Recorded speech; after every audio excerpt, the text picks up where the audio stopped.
साथ ही मंच पर उपस्थित हमारे करेंगे कौन करेंगे? माननीय कैबिनेट शिक्षा मंत्री श्री विजय चौधरी जी,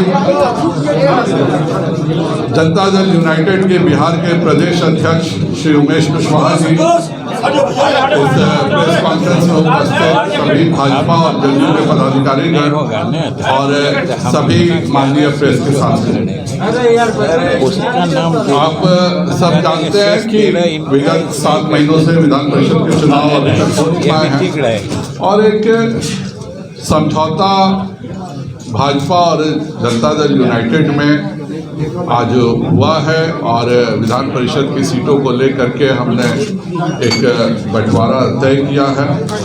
मैं आज अनुरोध करता हूं कि इस देश के माननीय केंद्रीय मंत्री श्रम संसाधन एवं वन एवं पर्यावरण श्री भूपेंद्र यादव जी से कि वह इस प्रेस वार्ता में को संबोधित करेंगे।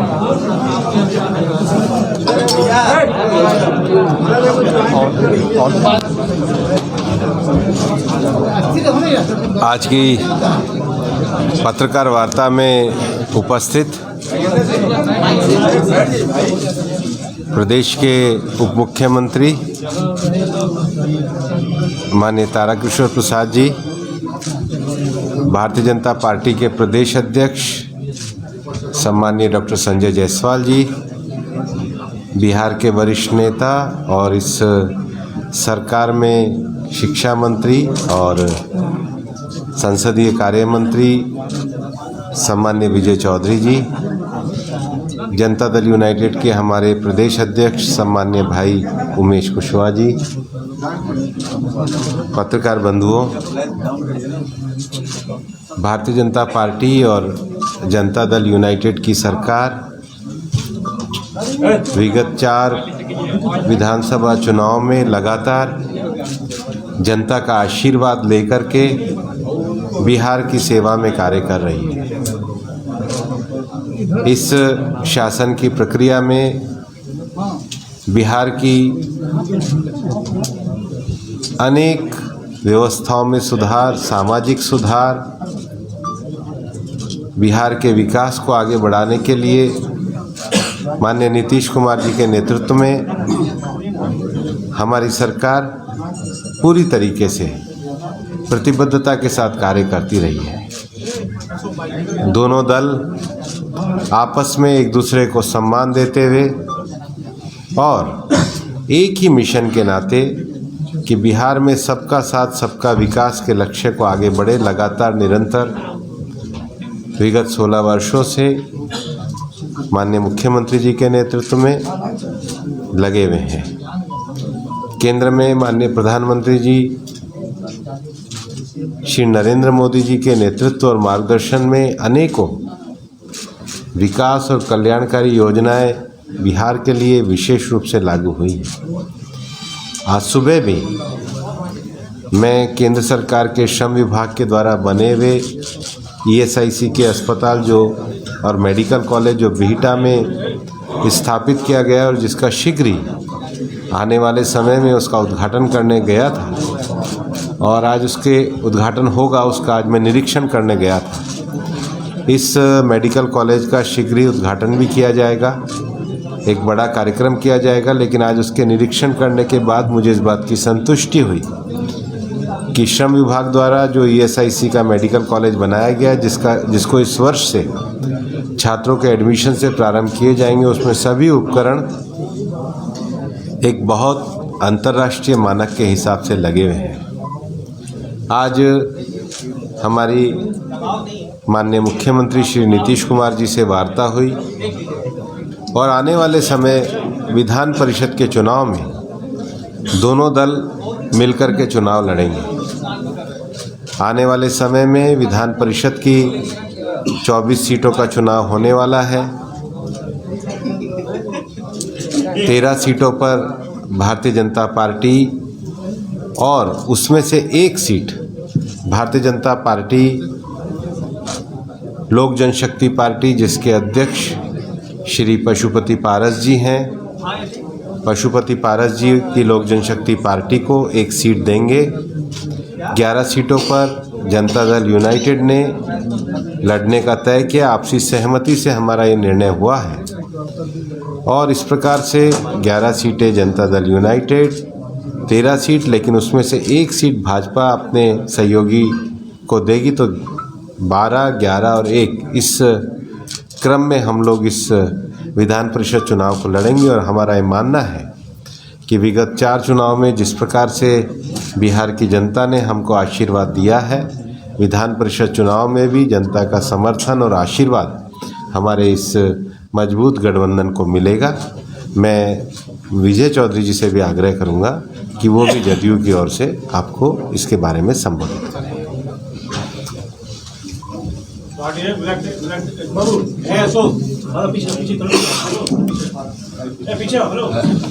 माननीय केंद्रीय मंत्री एवं भारतीय जनता पार्टी के वरिष्ठ नेता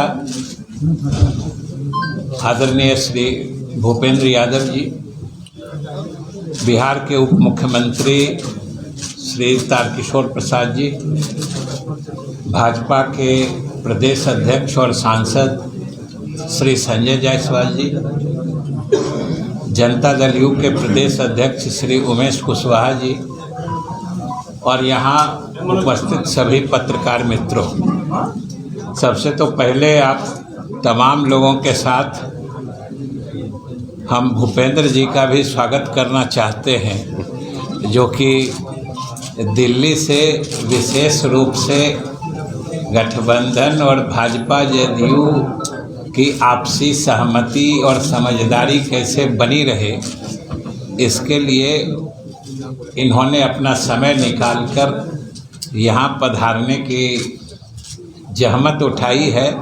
इसके लिए हम इनको भी धन्यवाद देते हैं और आभार प्रकट करते हैं।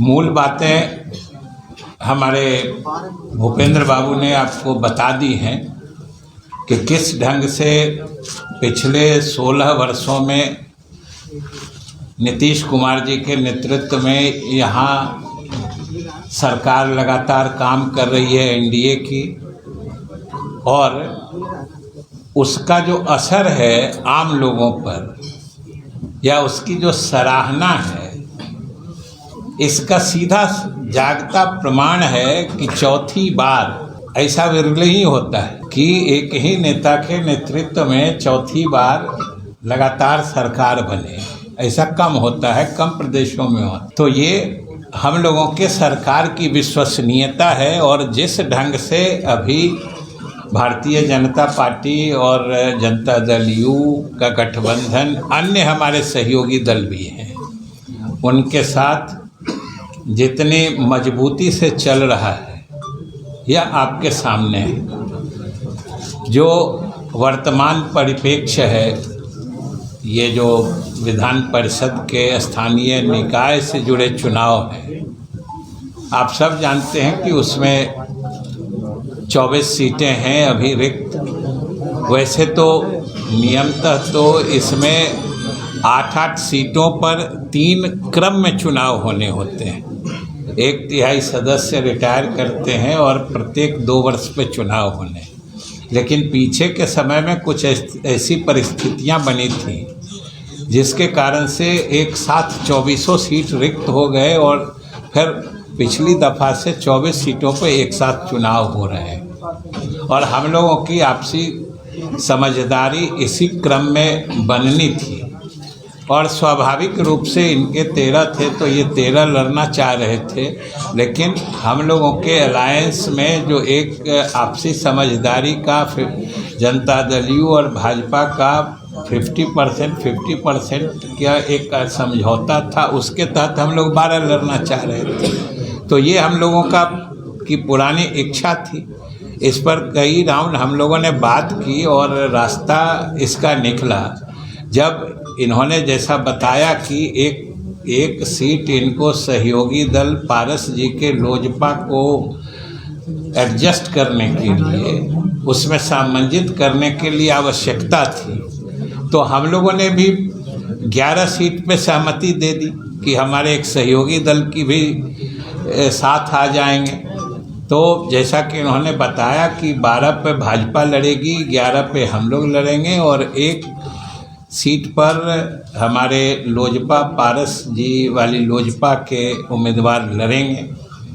तो इस तरीके से ये समझिए कि एक बहुत ही अच्छा आपसी समझदारी का और बड़ा ही मजबूत निर्णय है। इससे कई तरह की भ्रांतियां भी दूर होंगी और आप लोगों के भी जो कयास चल रहे थे ये उस पर भी एक तरह से आज से विराम लगेगा।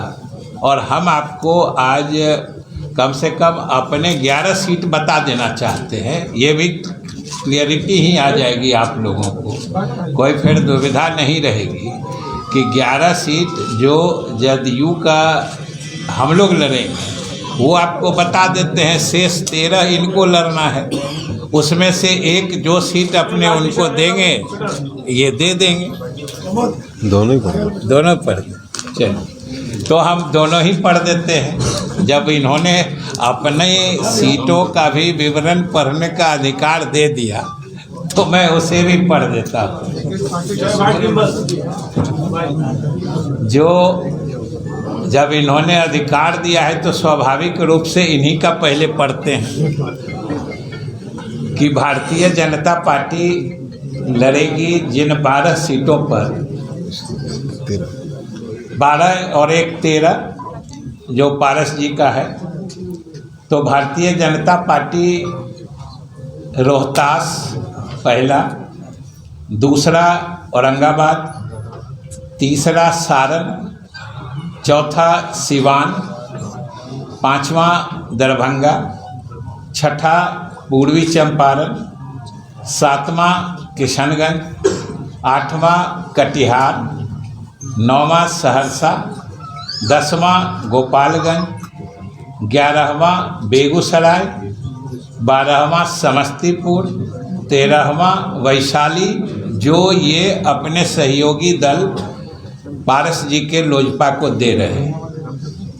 अब इसके अलावा जो 11 सीटें हैं जो जनता दल यू लड़ेगी, उसमें पहला है पटना, दूसरा भोजपुर, तीसरा गया, चौथा नालंदा, पांचवा मुजफ्फरपुर, छठा पश्चिम चंपारण, सातवां सीतामढ़ी, आठवां भागलपुर, नौवां मुंगेर, 10वां नवादा, 11वां मधुबनी। इसलिए ये कंप्लीट जिसको कहते हैं पूर्ण आपसी समझदारी और सहयोग के तहत ये निर्णय हुआ है और हम लोग सब लोग मिलकर लड़ेंगे। और इसके बाद हम अपने सभी सहयोगी दलों को भी विश्वास में लेके पूरी मजबूती से लड़ेंगे और हम समझते हैं कि लगभग सभी सीटें हम लोग जीतेंगे। तो दिखा दीजिए सर, क्या दिखा दें?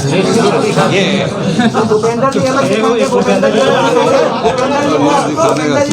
बाद में दिखा दें। अच्छा, बाद में दिखा।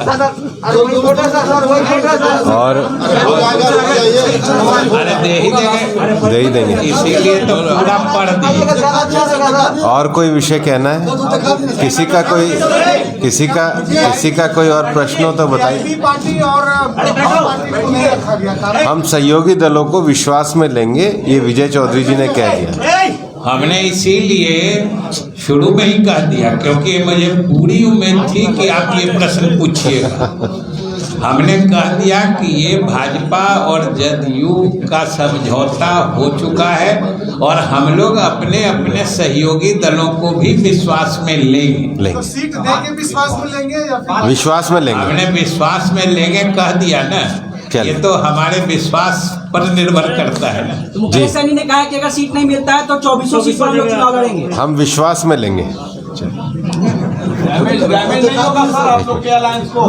हम विश्वास में लेके सबको चलेंगे। वो 4 सीट पर कौन लड़ेगा, आप या मुकेश सहनी जी? वो अभी आज का विषय नहीं है। अभी तो विधान परिषद की बात आज हो रही है, विधान परिषद की आप लोग सभा की तरफ कहाँ चले गए? मतलब सर नाराज नहीं होते? नहीं, सब हम विश्वास में लेके करेंगे। नाराज किसको नहीं होता? विश्वास में आने से कहीं कोई नाराज होता है? बताइए। टूटने की भी संभावना है सर? सहनी बोल रहे हैं कि 24 नहीं। सीटों पर लड़ूंगा सर। और किसी का कोई प्रश्न है? और कोई प्रश्न? ऐलान करेंगे हाँ जी, का ऐलान समय आने पे कर देंगे। सर शिक्षकों को शराब माफियाओं से लड़ने के लिए भेजा जा रहा है, सारे दलों की सहमति है इसमें।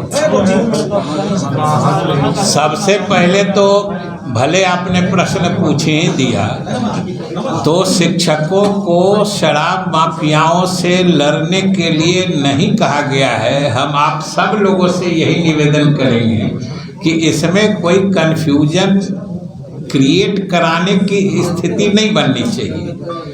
बात साफ है।